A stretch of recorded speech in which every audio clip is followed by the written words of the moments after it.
வணக்கம் அனைவருக்கும் RSHக்கு வரவேற்கிறேன்.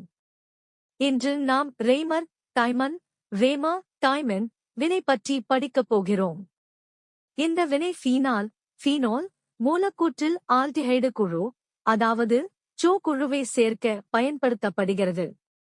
ஃபீனாலை குளோரோஃபார்ம் மற்றும் நீரியல் சோடியம் ஹைட்ராக்சைடு உடன் செயல்படுத்தினால் ஹைட்ராக்சிபென்சால்டிஹைடு உருவாகும்.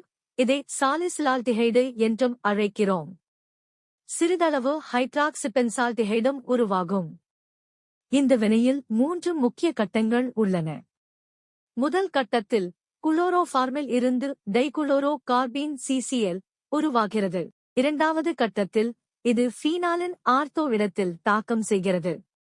மூன்றாவது கட்டத்தில் CCl குழு சோ குழுவாக மாற்றப்படுகிறது. ஆர்த்தோ பொருள் அதிகமாகவும் நிலைத்ததாகவும் இருக்கும், ஏனெனில் அதில் உள் ஹைட்ரஜன் பிணைப்பு இன்ட்ரமொலிகுலர் ஹைட்ரோஜன் பாண்டிங் உள்ளது.